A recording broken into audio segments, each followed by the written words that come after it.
Oh, ang ganda ng kwento. Tapos ikaw naman, pinatututuhanan mo yung mga magaganda niyang kinukwento. Opo. So what happened, Cecil?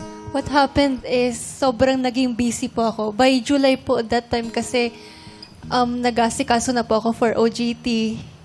Tapos, ayun, 2 days after ng mansari namin, di ko na po siya kinausap.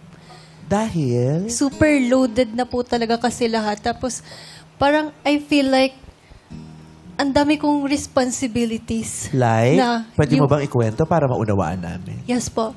First, yung sa OJT, nagka-breakouts po ako noon. Sobrang dami. Dito, as in, dahil di na po ako natutulog noon halos. Kasi kailangan kong gumawa ng website, mag-aral ng programming. Then, after that, may mga rackets pa po ako. Anong racket mo? Nag-a-usherette po ako, promoting, mga ganyan po. Sa mga events? Opo, sa mga events. Minsan po, natutulog ako 3 a.m., 4 a.m. Umuwi po ako umaga na. Kasi, at the same time, gusto ko kasi matulungan yung family ko. Lalo na yung lolo and lola ko. Na hindi, parang ayoko na pagtrabahoin nga si lolo kasi matanda na. But kaya, I am doing my best na ma-provide sa kanila kung ano man ang kaya kong i-provide. Tapos, isa pa sa mga reason is, I am running for Latin Honors sa school kasi I need it after college. So, ayun, parang mas inuna ko na talaga yung career ko. Nagkaroon ako ng bigger vision of myself, of the future that awaits Na me. hindi siya kasama. Opo. Claude, may gusto kang sabihin, Claude? Mga bagay na hindi mo alam. Hindi mo alam yung mga yan.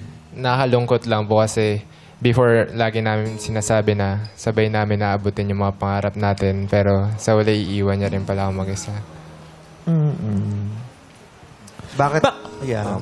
bakit hindi mo napaliwanag sa kanya? Hindi niya ba maiintindihan yun?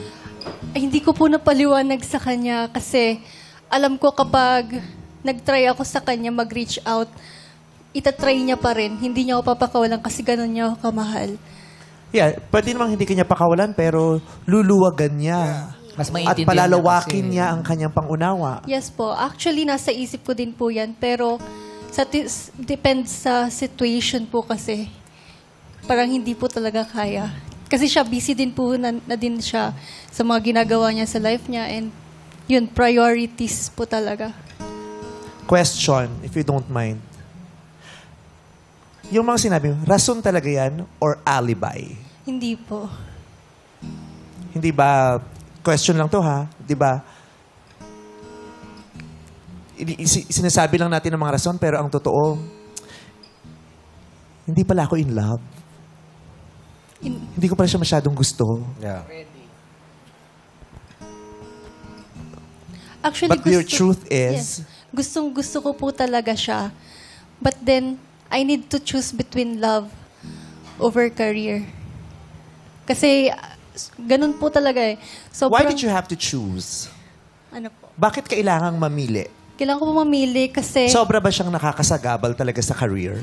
hindi naman po. Minsan kasi may times na hindi ko na po siya talaga ma-update. Hindi na po yung tulad ng dati. Naging problema ba sa'yo yun? Yung hindi siya nakakapag-update because of work? Hindi naman po kasi lagi ko sinasabi sa kanya na take your time, nandito lang ako. Hintayin kita pag tapos ka na mag-review or what. Pero yun. Hindi naman pala problema Yun naman pala eh. Pero para sa akin po, sarili ko lang, na in that part, naging selfish ako. Na hindi ko inisip na, ay, para sa kanya pala, okay. Akala ko kasi that time po, okay. Pero hindi pala.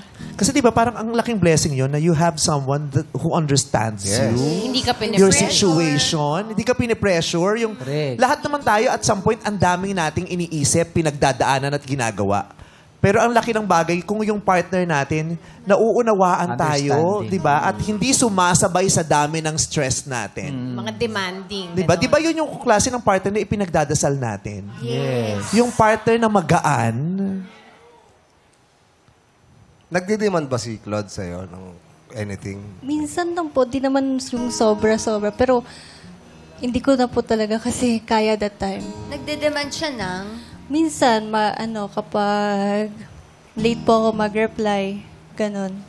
Pero Demand at the- or he just at the same time na, asks? opo, at the same time naiintindihan ko naman kasi minsan nakakalimutan ko na din po talaga na i-update. Pero Diba? nung time na nililigawan ka niya, ready ka na ba talagang pumasok sa That time commitment? po, yes, I am ready. But then biglang nag-sink in sa utak ko lahat ng kailangan kong unahin muna. And I am thankful na maaga siyang na-realize ko kaysa sa sobrang tumagal pa, mas lalo ko siyang masasaktan. naniniwala ka sa mga naririnig mo Yes po. na yun ang dahilan kung bakit kanya. Opo. Paano ba yung pag-iwan pala? Ay, hindi ko na po siya kinausap. 2 days after ng mansary po namin. Nabanggit, Ngayon lang kayo nag-usap Ay, ulit. Ngayon lang. ngayon lang kayo ulit nag-usap. Ay, ngayon lang po ulit kami nag-usap. Nabanggit mo kanina kasi sabi mo, kaya ka gusto mo mag-let go kasi feeling mo ang selfish mo na. Eh, yung pang-ghost at biglang nawan, hindi pa selfish yun. Yes po, I know, yes. It's selfish. Na-realize mo na ang Opo, selfish I mo. realize it po. Parang, dahil feeling mo ang selfish mo, ang solusyon mo, isang bagay na selfish din naman. Yung ganyan. So, ngayong narinig mo lahat ng yan, nabigat, ngayon alam ko na, or talaga ba? Or mamaya uwi kang question, iisipin mo pa yan. Ano ba yan? Is this something na you can just let go? Or, okay, done, finished, closed, yung gano'n. Parang malaking tulong po yung narinig ko yung sagot niya, even na ganun yung dahilan niya pala. At least na-relieve ako na, okay, kaya mo pala ako iniwan after everything. At least pinili mo pa yung career mo, and nakakatuwa na mga sinakita ko, parang nag-cum laude pa siya ngayon na yung graduate, and may bunga naman pala yung pag-iwan niya sa akin, even though naman nasaktan ako. Okay, ang sakit. Sakit.